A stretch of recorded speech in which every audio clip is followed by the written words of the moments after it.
ప్రపంచంలో నీ భారం నా మీద వేయమని చెప్పింది ప్రభు ఒక్కడే.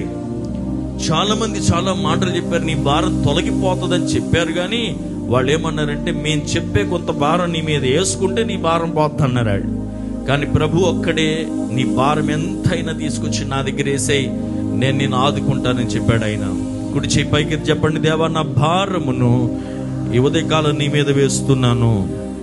చెప్పండి, దేవా నా భారమును నీ యొక్క పాదముల దగ్గర వేస్తూ ఉన్నాను, నాకు విడుదల దయచేయండి, నన్ను ఆదుకోండి. ఏ భారము నన్ను కదిలిస్తుందో ఆ భారము నుండి నాకు విడుదల దయచేయండి. మన భారములు చాలా ఉంటాయి, కుటుంబ భారము, రోగ భారం, అనేక రకములైన భారం ఉన్నాయి. బైబిల్ అన్నాడు, తీసుకొచ్చి పెట్టాల్సిన భారములు ఉన్నాయి, కొన్ని తీసుకెళ్లే భారాలు కూడా ఉన్నాయి. తీసుకెళ్లాల్సిన భారం ఏంటి? నా కాడి సిలువు, దానిని మీరు తీసుకెళ్ళండి అన్నాడు. ఆ కాడి ఏంటంటే ప్రార్థన అనే భారము, ప్రకటించే భారము.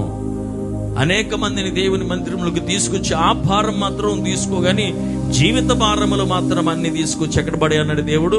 నా ముందర పడేయమన్నాడు.